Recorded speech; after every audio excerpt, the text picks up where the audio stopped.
38-30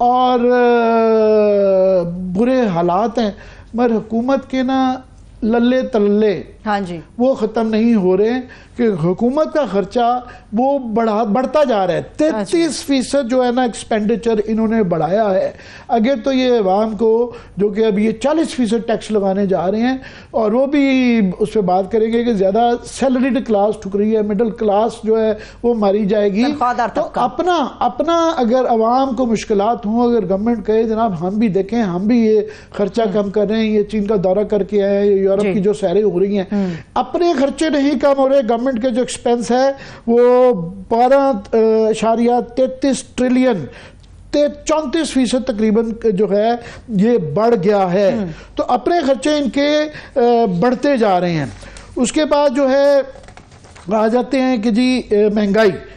ابھی جو پچھلے سال پورا مہنگائی رہی وہ تقریباً 38, 40, 48% تک بھی ایک دفعہ گئی. 26% اوسطن رہی، 26% اوسطن رہی. ابھی شکر ہے کہ وہ 11.8 آئی ہے، مگر اس کے اندر بھی میں پوائنٹ آؤٹ کرتا رہتا ہوں فجنگ ہے، یہ گمکری کی بھی ہے. یہ ہمارے اسٹیٹس کا جو فارمولہ ہے جس کے ذریعے 11.8 کی جاتی ہے، فار ایگزامپل اس کے اندر جو بیس جہاں سے تعین کیا جاتا ہے نا مہنگائی کا، وہ اس میں 200 یونٹ سے جو کم استعمال کرتے ہیں نا بجلی کا، وہ ریٹ دیا ہوتا ہے. مڈل کلاس کو کاؤنٹ نہیں کیا ہوتا حقیقت سے. اور جو کموڈٹی، جو اجناس کی، باقی فوڈ آئٹمز کی جو قیمتیں ہیں وہ یوٹیلیٹی سٹور کے ریٹ سے لیا ہوتا ہے، اوریجنل مارکیٹ سے نہیں لیا ہوتا. یوٹیلیٹی سٹور کے ریٹس اور اوریجنل مارکیٹ میں ایک تو فرق ہے. دوسرا آدھی سے زیادہ چیزیں یوٹیلیٹی سٹورز پہ بڑی محدود ہوتی ہیں، ساری چیزیں نہیں ہوتی اور کم سپلائی ہوتی ہے، تو اس سے نہیں لیا جا سکتا. پھر اس میں کرائے کے مکان ایک ایسا ہے 19% اس کا جو ہے نا ویٹیج میں ڈال دیا ہوا، 19 کی ویٹیج ہے. 164 کا اوورال فارمولہ ہے، 19 اس میں ہے. بجلی جو کہ مین چیز ہے جس پہ ہر بندے کی چیخیں نکلتی ہیں، وہ 4 اور گیس ایک اس کا صرف ویٹیج 1% نہ کہیں، 164 میں سے 1 کہہ لیں. اچھا ٹھیک ہے. تو یہ فارمولہ کیا ہوا ہے جو کہ بڑا ڈائسی سا ہے. تو یہ 11%، اور وہ بھی پتہ نہیں سسٹینیبل ہے کہ نہیں. آج وزیر خزانہ صاحب نے اتنی اس میں کمٹمنٹ نہیں کی، انہوں نے کہا جی دیکھیں گے انٹرنیشنل مارکیٹ، دیکھیں گے کیا ہوگا، یہ ہوگا.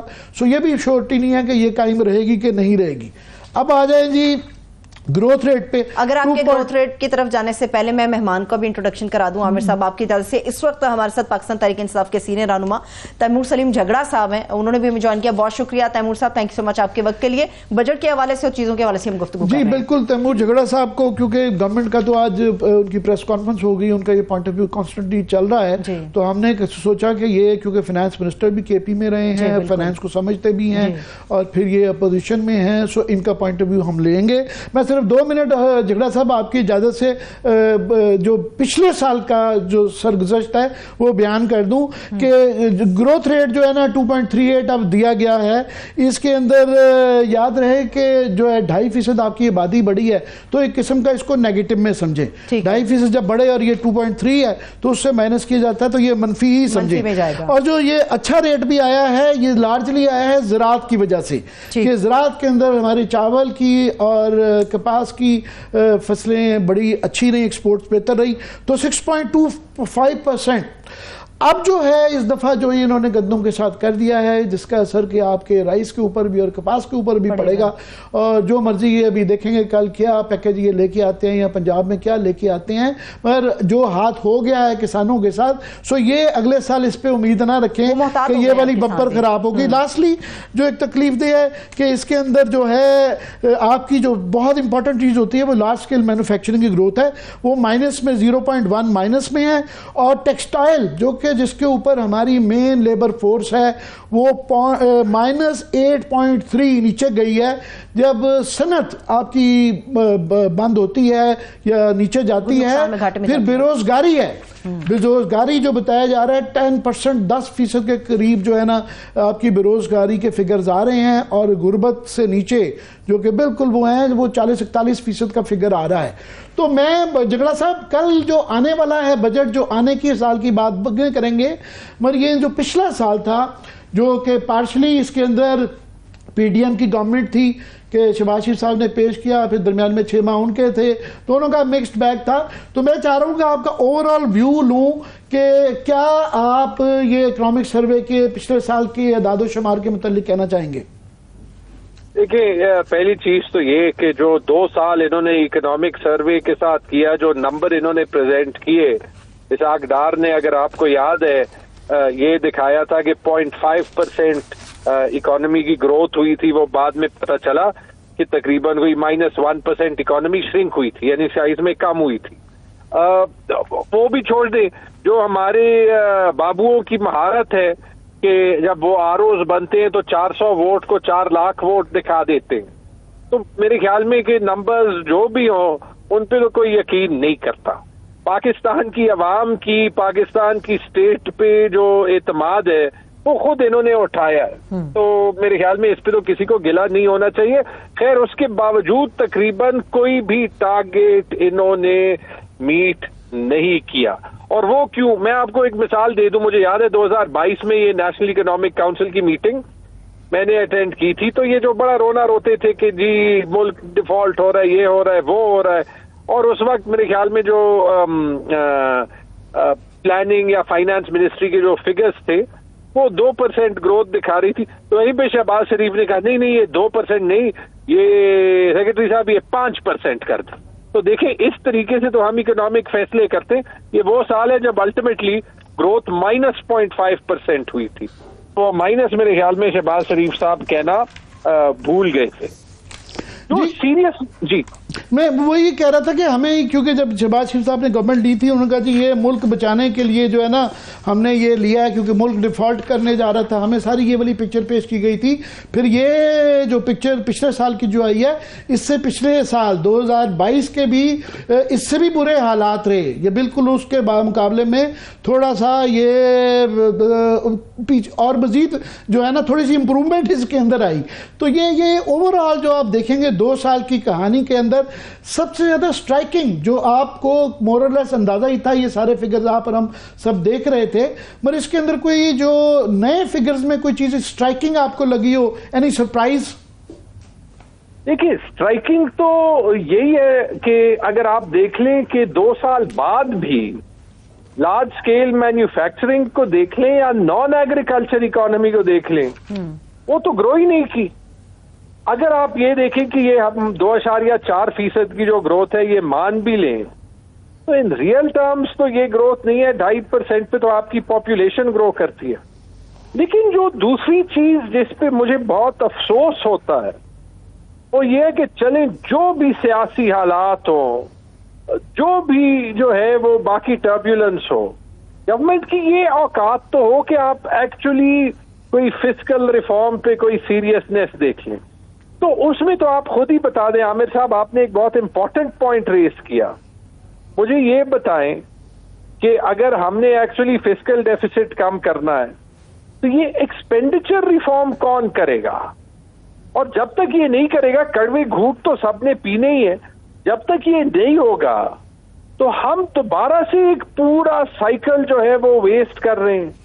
کیا اس سرکاری نظام میں جہاں پہ 10 لوگوں میں ایک بندہ کام کرتا ہے، 9 صرف گھر جاتے ہیں، تنخواہ لیتے ہیں، اس کا کسی نے کچھ کیا؟ کیا جو پینشنز ان فنڈیڈ ہیں، چلے ہم نے تو کے پی میں اس کا نظام بنا لیا، یہ لوگ کیا کر رہے ہیں؟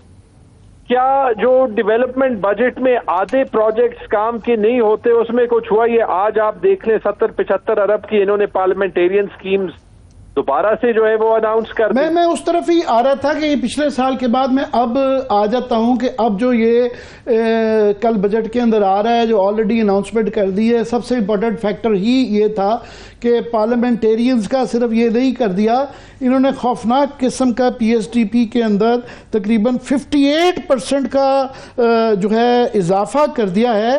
یعنی کہ 30% خرچے میں اضافہ کیا جا رہا ہے، اور ساتھ میں پی ایس ٹی پی کے اندر چلیں ڈیولپمنٹ کے نام پہ آپ کہہ دیتے ہیں کہ جی چلیں ڈیولپمنٹ ہو رہی ہے، but you and me and everybody else knows کہ یہ جو ڈیولپمنٹ جو پارلیمنٹیرینز کو جاتی ہیں اس کا کیا استعمال ہوتی ہے, کہاں کہاں یہ اس کے اندر کیا کیا جعلی کام ہوتے ہیں اور کس کس کی.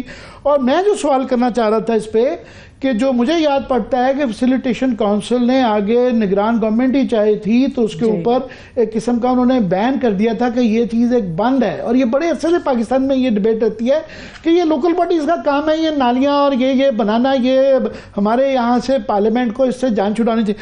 اب نہ صرف کہ انہوں نے اس کے اندر اضافہ NEC نے اس کو اپروو بھی کر دیا ہے, اور دوسرا IMF کا میں سوچ رہا تھا کہ ان کو بھی اس سے پرابلم تو ہونی چاہیے کہ نہیں ہے. دیکھیے جو کنفیوژن ان کے مختلف لیڈران سے سمجھ آ رہی ہے اس سے تو پتہ چلتا ہے کہ حکومت کو کچھ نہیں پتا کہ وہ کس طرف جائے. جیسے آپ نے کہا صرف اس سے IMF کو تکلیف نہیں ہوگی, کل یہ بھی دیکھتے ہیں کہ جو یہ سینئر افسران ہیں جو ان کو ان کی مرضی کے الیکشن کے ریزلٹ دیتے ہیں کہ ان کی تنخواہیں کتنی بڑی ہیں, اور کہ پھر وہ جو غریبوں کی تنخواہیں نہیں بڑھاتے کہ وہ اپنی الاؤنسز کتنی سے بڑھاتے. پہلی بات. دوسری بات آپ جو ہے وہ یہ بھی دیکھ لیں کہ نواز شریف ایک طرف شہباز شریف کہہ رہے ہیں کہ جی ہمیں بڑا سیریس ہونا پڑے گا, پتہ نہیں ریفارم یہ وہ, کچھ سمجھ نہیں آ رہا.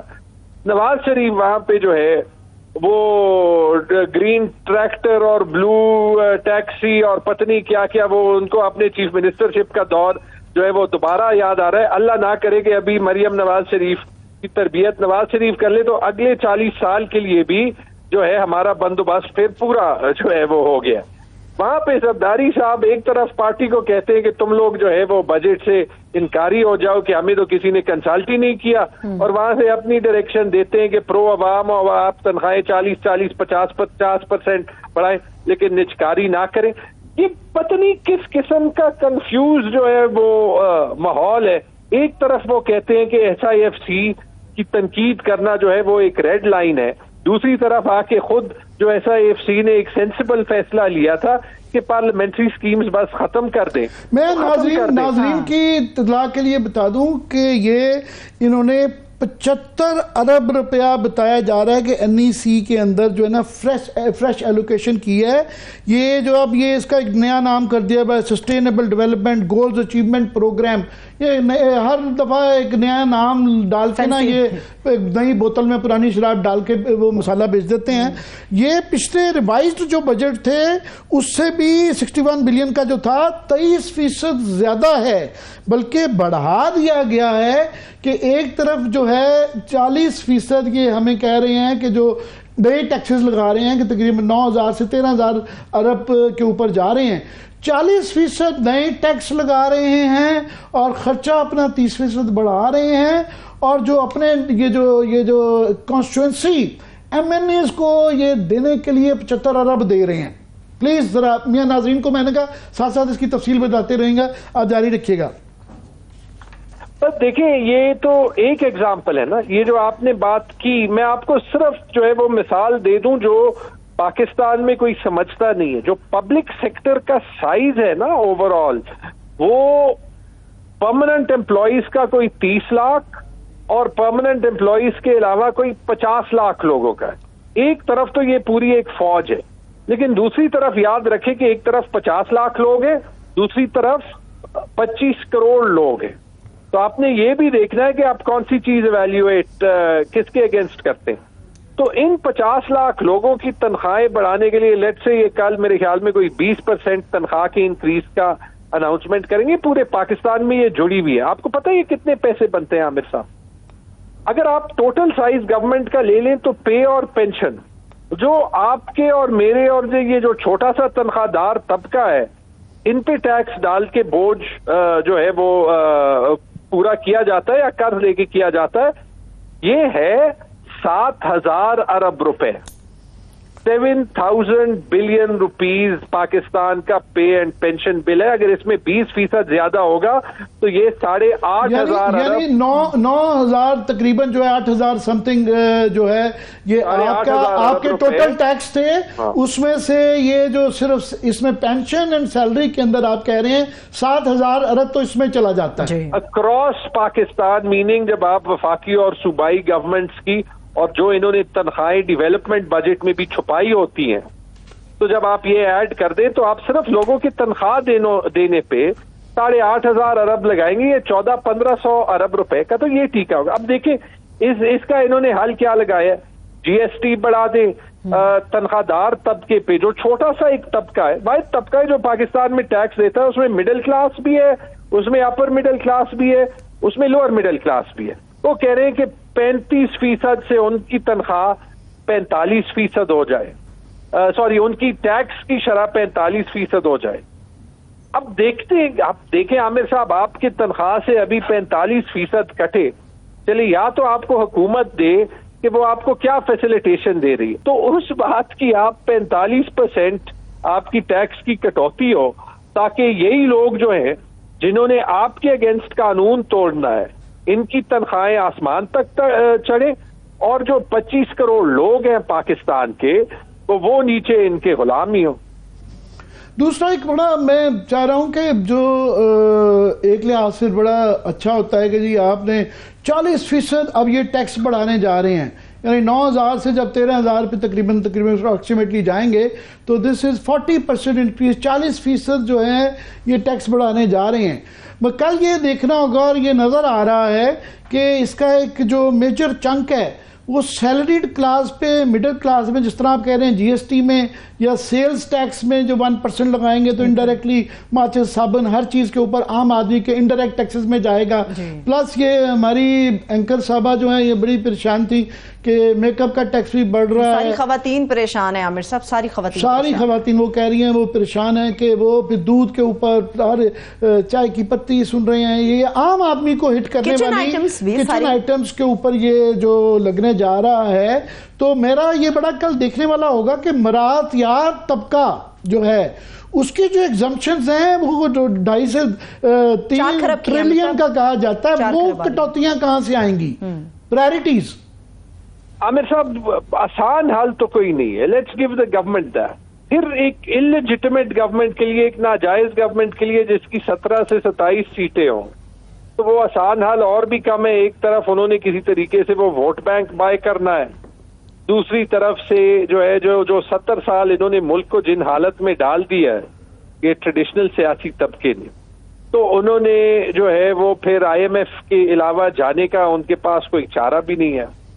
آئی ایم ایف بھی آپ کو صرف یہی کہہ رہی ہے کہ آپ نے اگر اخراجات جو ہے وہ 40% بڑھانے ہیں تو پھر ٹیکس بھی 40% بڑھائیں. تو وہ تو اب آپ نے اپنے پاس کوئی جو ہے وہ آپشن ہی نہیں چھوڑا کہ آپ کیسے جو ہے وہ اس کو سسٹینیبل طریقے میں بڑھائیں. تو جیسے آپ نے کہا پاکستان میں پھنس وہی جاتا ہے، چاہے وہ مڈل کلاس کا ہو چاہے وہ اپر مڈل کلاس کا ہو، جو کہ سسٹم کے تھرو کام کرتا ہے. اس کو سسٹم میں رہنے کی آپ جو ہے وہ کون سا بینیفٹ دیتے؟ آپ تو بیسکلی ہر کسی کو پیغام یہی پہنچا رہے ہیں کہ آپ جو ہے وہ فارمل اکانومی سے باہر کام کریں، کیش اکانومی میں بعد کام کریں. تو ہم آپ کو کچھ کہتے ہی نہیں ہیں. یہ ابھی انہوں نے ریٹیلرز کا ڈرامہ دوبارہ سے چلایا. کتنے ریٹیلرز ان کے پاس رجسٹر ہوئے؟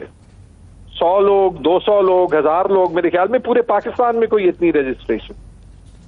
اب یہ زیادہ تیزی سے جاتے نہیں ہے کیونکہ وہاں پہ ان کو ایشو پڑتا ہے، آئی ایم ایف سے ان کو پیسے چاہیے. تو آپ پہ، مجھ پہ، عام آدمی پہ، تنخواہ دار آدمی پہ انہوں نے جو ہے وہ ٹیکس زیادہ کرنا ہے. لیکن اس کو سمجھائے تو کہ اس کو بینیفٹ کیا مل رہا ہے.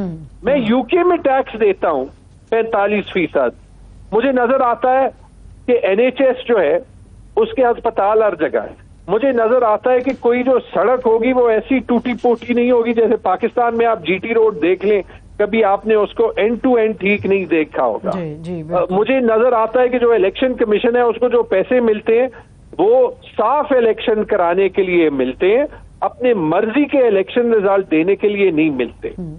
تو مجھے یہ تو بتا دیں کہ یہ سارے سٹیپس جو ہیں ان کا فائدہ کیا، اور اگر نہیں بتاتے تو پھر رسک یہ ہے کہ یہ جو چھوٹا سا پاکستان میں طبقہ ہے جس میں جو ہے وہ کیپیسٹی بھی ہے، ٹیلنٹ بھی ہے، اپرچونٹی بھی ہے، وہ برین ڈرین والا طبقہ وہ آپ کے پاس اور بھی نکل جائے گا. اگر اس نے 45% ٹیکس دینا ہے وہ یہاں پہ دیتا ہے تو وہ یورپ میں، امریکہ میں، کینیڈا میں، آسٹریلیا میں کیوں نہ دے؟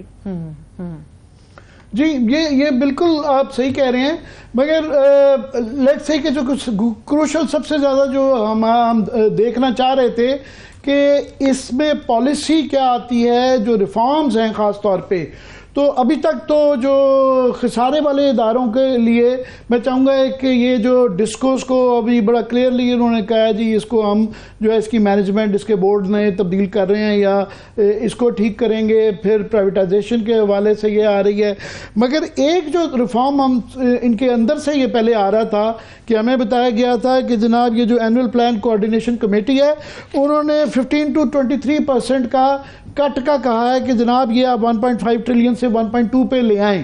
تو احسن اقبال صاحب نے آ کے پھر پٹ از پٹ ڈاؤن تو اب وہ ریورس کر دیا، ساتھ میں بلکہ یہ ایم این ایز کے وہ بھی کر دیے. تو یہ ایک مکسڈ سا آتا ہے کہ ادھر سے 1 اسٹیپ فردر 2 اسٹیپس بیکورڈز. آپ کو کیسے لگ رہا ہے؟ عامر صاحب آپ نے ٹھیک ہے، یہ بات میں نے آپ کو بتائی نا، وہ جو کنفیوز سگنلز ہے آئی ایم ایف کو کہتے ہیں کہ ہم بڑی سیریس ہے ریفارم کے بارے میں. سیریس جب کوئی ہوتا ہے تو آپ جا کے جو ہے وہ منموہن سنگھ کی 91 کی سپیچ جو ہے وہ سن لے کہ ہم نے انڈیا کی اکانومی کو لبرلائز کرنا ہے. وہ سلسلہ جو ایک بار شروع ہوا 30 سال ان کی 7 سے 8% گروتھ رہی ہے. نریندر موڈی جس دن آئے آپ کو پتہ ہے انہوں نے پہلے کام کیا کیا؟ انہوں نے انڈیا کا پلاننگ کمیشن ہی اڑا دیا. سوشلسٹ اکانومی انڈیا کی تھی، پلاننگ کمیشن وہاں کا یہاں سے زیادہ تگڑا تھا. انہوں نے دیکھ لیا کہ یہ صرف ریڈ ٹیپ کرتا ہے، 2014 میں انہوں نے پلاننگ کمیشن اڑا دیا. میرے خیال میں ہماری پلاننگ کمیشن کی عقل اور پرفارمنس دیکھ کے یہی کرنا چاہیے. یہ آپ جو اسکیموں کی بات کر رہے ہیں اس کے علاوہ آپ دیکھیں ذرا یہ پی ایس ڈی پی اٹھا لیں، اس میں آپ کو سرکاری افسران کے لیے دفتر، گھر، ان کی رینوویشن، مجھے بتا دیں ان چیزوں کا ڈیولپمنٹ سے کیا تعلق ہے؟ ایک طرف آپ یونیورسٹیز کو بجٹ نہیں دیتے، دوسری طرف آپ نے کوئی 150 نئی یونیورسٹیز کے پروجیکٹ اس میں ڈالے ہوتے ہیں. کیوں؟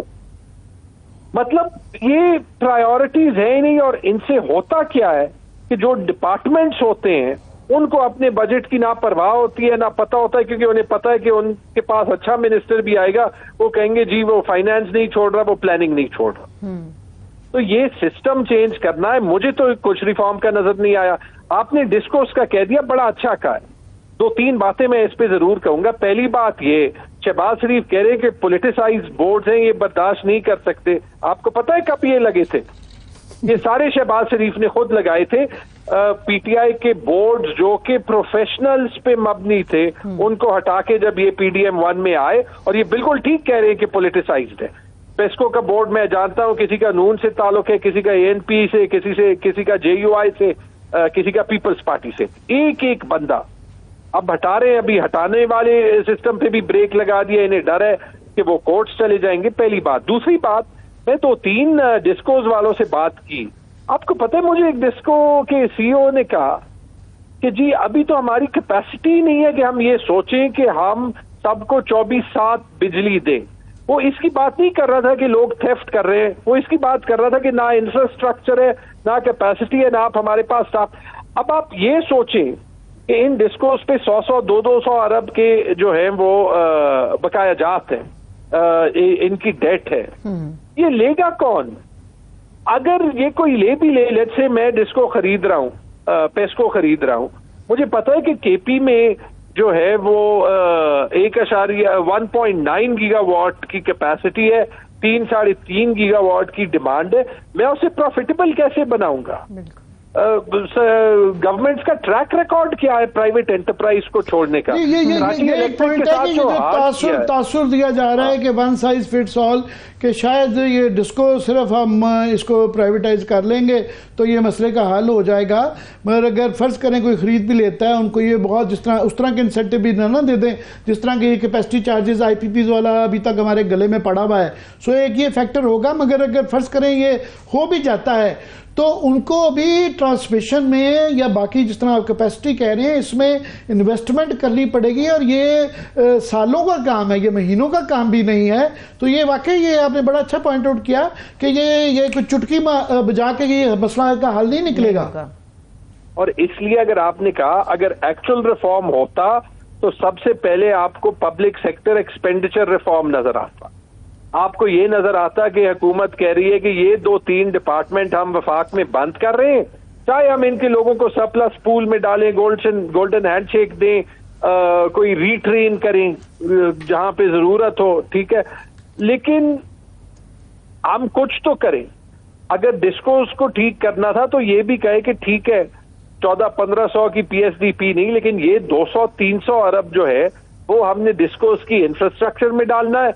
یہ ماڈل ہے جس کے تحت ہم کمیونٹیز کو جو ہے وہ دوبارہ میٹرائزیشن پہ آنے کے لیے انسینٹیوائز کریں گے, اور جو انسینٹیوائز کرے گا اس کو ہم یہ کریں گے, اور یہ بھی کہے گا کہ یہ جو 2000 ارب روپے عام شہری پہ کیپیسٹی چارجز کے پی ایم ایل این کے کارناموں کے چھوڑے ہیں, کہ اس میں ہم یہ کیلکولیشن بھی کریں, یہ 2000 ارب روپے تو ہم نے ویسے ہی دینے, لیکن اگر اس کے کچھ پیسے ہم مختلف سیگمنٹس کو دیں کہ یہ گورنمنٹ انویسٹ کرتی ہے لیکن بجلی کے ریٹس تھوڑے سے کم ہو, تو ابھی تو ہم یہ نہیں کہہ سکتے کہ ہمارے بجلی کے ریٹس کمپیٹیٹیو ہیں, بجلی کے ریٹس تھوڑے سے کم ہو, بجلی کا استعمال زیادہ ہو, یا تھوڑا سا جو ٹیرف سٹرکچر ہے وہ چینج ہو, تو ہمیں تو بجلی کا جتنا استعمال ہم انکریج کر سکتے ہیں ہمیں انکریج کرنا چاہیے, تاکہ جو پیسے ہم کیپیسٹی پیمنٹ کی دے رہے ہیں وہ پیسے جو ہے یا انڈسٹری دیں یا لوگ دیں. تو کیا آپ مجھے کہہ رہے ہیں کہ یہاں پہ کچھ بھی پاسبل نہیں, اور ہم نے صرف سولر والے پہ بھی ٹیکس لگانا ہے, مجھے بریک ختم کرنی ہے. جی بریک کا کہہ رہی ہیں سرور, مگر میں کوئکلی چاہوں گا کہ جب آپ بریک سے واپس آئیں تو میں جو یہ این ای سی کی میٹنگ ہوئی ہے اس میں تمام چیف منسٹرز آئے تھے, تو آپ کے جو کے پی کے چیف منسٹر ہیں ان کی جو پرفارمنس کا وہاں بڑا جو رپورٹس چھپی ہوئی بڑا مذاق اڑایا جا رہا ہے, اس پہ میں بات کرنا چاہ رہا ہوں. چلیے بریک سے واپس آ کے اس کے اوپر ہوم ورک ان کا کیا تھا. بالکل جگڑا صاحب کا جو پوائنٹ آف ویو ہے بریک سے واپس آ کے لیں گے. بجٹ کے اوپر تو بحث ہوگی, اس پورے معاملے کے اوپر بھی بات ہوگی, اور کچھ عدالتی کارروائی کے حوالے سے بھی بات کریں گے. آپ لوگ ہمارے ساتھ رہیے گا.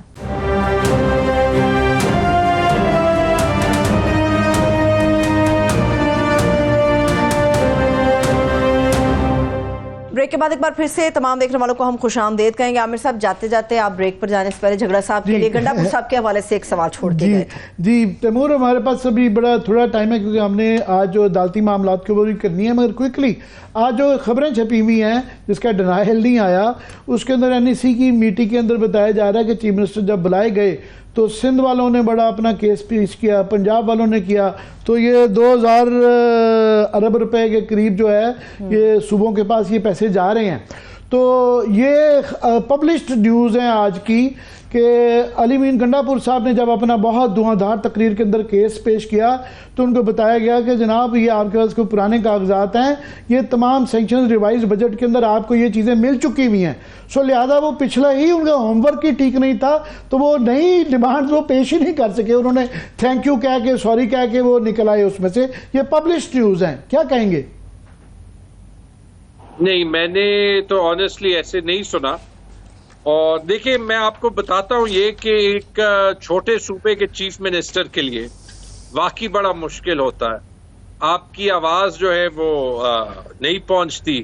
یہ ایک فیکٹ ہے کہ وفاقی حکومت کے خیبر پختونخوا پہ کنسسٹنٹلی ڈیوز ہوتے ہیں. وہ ایک ڈیفیسٹ قبائلی اضلاع کے بجٹ کا ہوتا ہے, وہ خیبر پختونخوا کو آج تک نہیں دیا گیا. این ایچ پی کے اے جی این قاضی فارمولا کے پیسے چھوڑے, صرف جو 2016 کا فارمولا ہے اس کے تحت تقریباً ابھی اس سال کو ملا کے 110 ارب روپے کی پیمنٹ ہو جائے گی جو ڈیو ہوگی. میری پریڈکشن یہ ہے کہ کل اس کا ایک پیسہ بھی وفاقی حکومت اپنے بجٹ میں نہیں کرے گا, اور سفر کریں گے خیبر پختونخوا کے لوگ. ان چیزوں پہ جو بھی اقدامات علی امین اٹھاتا ہے اس کو خیبر پختونخوا میں ہر بندہ سپورٹ کرے گا.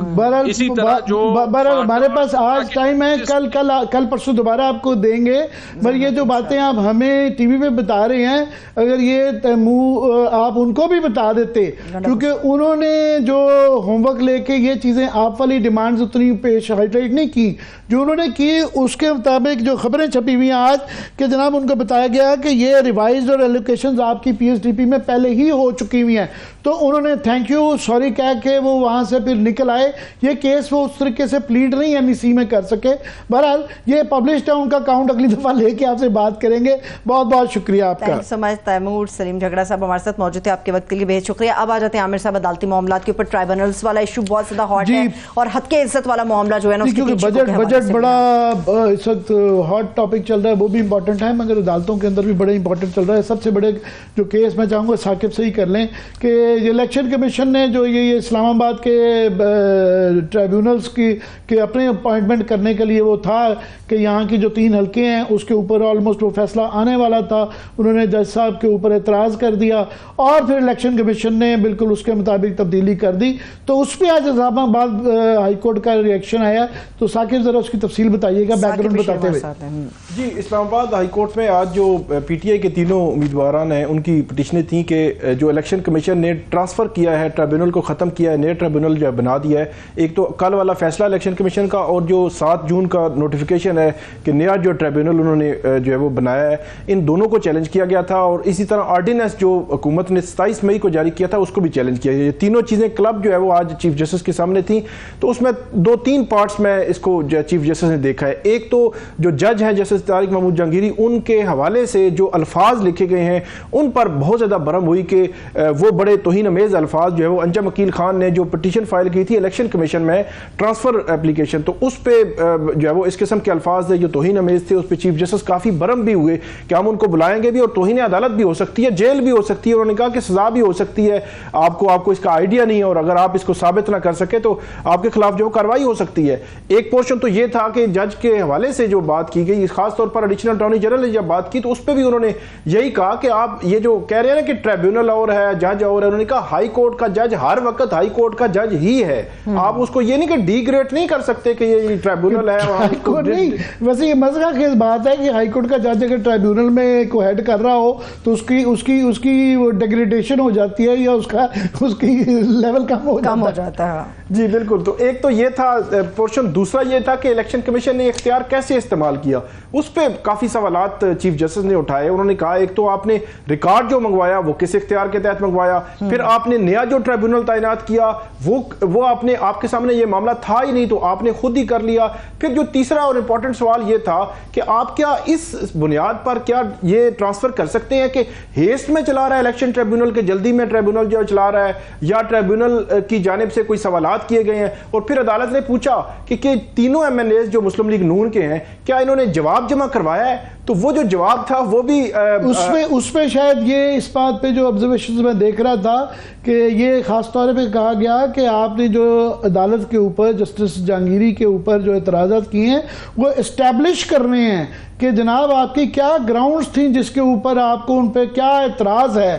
اس کے اوپر کافی آبزرویشن اور بڑی سخت آبزرویشن. جی بہت سخت آبزرویشن تھی, بلکہ چیف جسٹس جو ہے عمومی طور پر اتنا وہ نہیں ہوتے, لیکن آج وہ کیونکہ جج کے حوالے سے باقاعدہ طور پر یہ کیا گیا, اور ایسے لگتا ہے کہ انڈائریکٹلی یا ڈائریکٹلی جج کو جو ہے وہ اس کی ڈی گریڈ کرنے کی کوشش کی گئی ہے. اور چیف جسٹس کے سامنے یہ بھی آیا کہ فارم 45 جو ہے وہ تینوں MNAs نے ابھی تک نہیں دیے. مطلب یہ ذرا ناظرین کو آپ کیونکہ ڈیل کرتے رہتے ہیں, آپ کو پتا ہوتا ہے, لوگ بھول جاتے ہیں کہ یہ کیس تھا کیا, کہ یہ تھوڑی سی تفصیل بتا دیجیے گا کہ کس موقع پہ یہ تبدیلی آئی گئی, تو یہ وہ ذرا ایکسپلین کر دیجیے گا. اسلام آباد کے تینوں حلقوں میں جو MNAs ہیں مسلم لیگ نون کے ہیں, ان کے مد مقابل جو ہے وہ PTI کے تینوں امیدوار ہیں. انہوں نے یہ چیلنج کیا ہوا ہے کہ دھاندلی سے وہ جب 40-50 ہزار کی لیڈ سے جیتے ہوئے ہیں تو دھاندلی سے یہ تینوں سیٹیں دی گئی ہیں. یہ معاملہ الیکشن ٹریبیونل جو جسٹس جہانگیری, جسٹس طارق محمود جہانگیری اسلام آباد ہائی کورٹ کے, ان کے سامنے تھا پہلے 2 مئی سے آنورڈ جو ہے وہ چل رہا تھا. تو یہ ابھی 4 جون کو ان تینوں MNAs نے یہ درخواستیں دی کہ وہ جو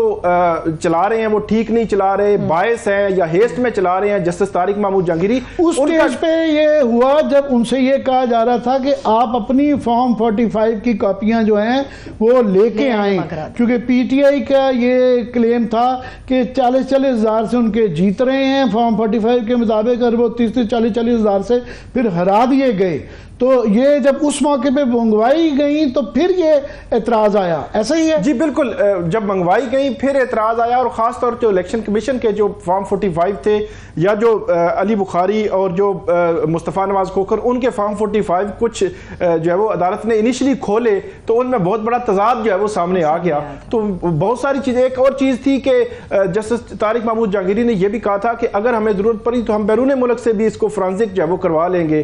پھر ایک اور جو امپورٹنٹ بات تھی کہ جو ریٹرننگ افسران ہیں مسلم لیگ نون کے تینوں جو ایم این ایز ہیں، بلکہ الیکشن کمیشن نے بھی فارم 45 6 7 اس کے حوالے سے رپلائی جمع کروا دیے تھے، لیکن باقی جوابات ابھی تک جو ہے وہ رہتے تھے. خاص طور پر ریٹرننگ افسران آگے نہیں بڑھ رہے تھے. آج ہائی کورٹ کو یہ بات بتائی گئی کہ جسٹس طارق محمود جہانگیری جو ٹریبونل تھے انہوں نے ایک بات کی تھی کہ جس نے بھی کوئی جھوٹ بولا، فیک ڈاکومنٹ دیا، جعلی ڈاکومنٹ دیا تو اس کے خلاف کاروائی ہوگی، کیونکہ ہر ایک بندے سے وہ ایفیڈیوٹ لے رہے تھے اور کاروائی بھی ہوگی اور جیل بھی بھیجا جا سکتا ہے. تو عدالت کو بتایا گیا کہ شاید اس ادھر میں مارے جانا تھا، ایفیڈیوٹ دیتے غلط اگر تو تب مارے جانا تھا، نہ دیتے تو پرابلم تھی.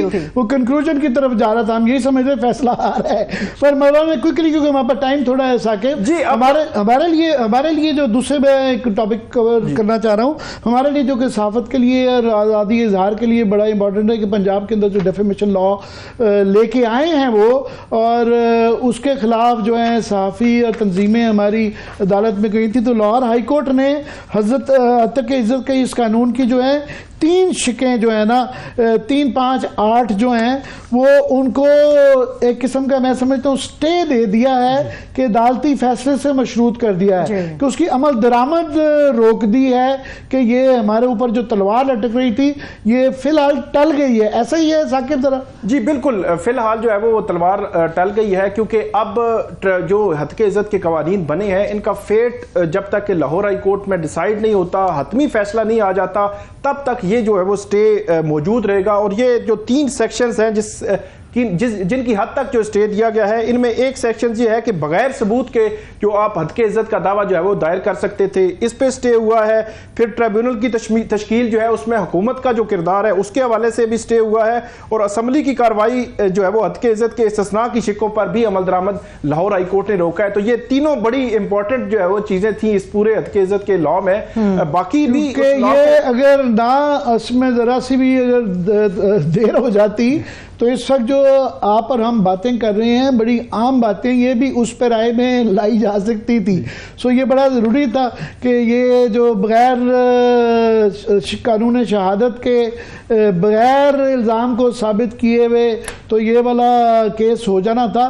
تو وقتی طور پہ یہ بلا ٹل گئی ہے اور بڑی اسٹرانگ آبزرویشنز آئی ہیں جج صاحب کی طرف سے، خاص طور پہ کہ گورنمنٹ نے جو اپنے پاس یہ اختیار رکھا ہوا ہے کہ مور اور لیس وہی ٹریبیونل کے جج ڈیسائیڈ کریں گے. ایسا ہی ہے؟ جی بالکل، وہ گورنمنٹ کا بہت بڑا انفلوئنس ہوتا ہے جب وہ ٹریبیونل لگا رہے ہوتے ہیں، وہ اپنی مرضی کے اپنی پولیٹیکل جو ایفیلیشن ہے وکلا کی، وہ اس قسم کے لوگ جو ہے لگا رہے ہوتے ہیں، اور وہ جب فیصلے بھی کریں گے الٹیمیٹلی گورنمنٹ کا اس پہ بھی انفلوئنس ہوگا، اور وہ جو پروٹیکشن ہے وہ بھی حکومت کو ہی ہے. تو یہ ساری چیزیں جو ہے وہ حکومت نے اپنے پاس رکھ کر لوگوں کو صرف سزائیں جو ہے وہ دلوانے کا ایک ذریعہ بنایا تھا. لاسٹلی 1-2 منٹ ہیں ہمارے پاس کہ آگے ایک یہ ایشو آیا تھا کہ پچھلے چیف جسٹس جو تھے لاہور ہائی کورٹ کے، جن کو اب سپریم کورٹ میں ترقی دے کے بلا لیا گیا ہے، تو انہوں نے ایک فیصلہ دے دیا تھا کہ جو نامینیشن کی تھی انہوں نے لاہور ہائی کورٹ کے ججز کا، تو کیا وہ جو ان کا فیصلہ تھا اس پہ عمل درآمد ہوگا کہ ان کے جانے سے اب وہ معاملہ رک گیا ہے کہ نئے چیف جسٹس صاحب آئیں گے اس کی عمل درآمد کرائیں گے نہیں کرائیں گے؟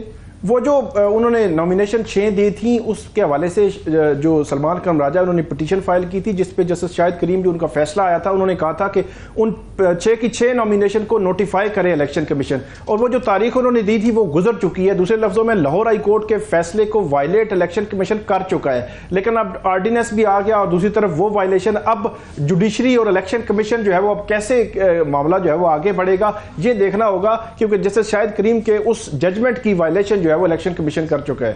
چلیں وائلیشن ہی دیکھتے ہیں. اوپر سے ایک بجٹ نے بڑی پریشانی عامر صاحب کھڑی کی ہوئی ہے، چند گھنٹے باقی رہ گئے، پتہ نہیں اور کتنی پریشانی ہے. میک اپ کا سامان بھی بڑھ گیا ہے، سب چیزیں مہنگی ہو جائیں گی، مردوں کی جیب کے اوپر بھی بھاری پڑے گا جب کچن آئٹمز آپ لوگ لے کر آئیں گے. ہاں، گدوں کی تعداد جو ہے وہ بہت زیادہ بڑھ گئی ہے. بہت شکریہ، تھینک سو مچ ثاقب، آپ ہمارے ساتھ تھے. دیکھنے والوں کا بھی شکریہ. مجھے اجازت دیجیے، اپنا بہت سا خیال رکھیے. خدا حافظ.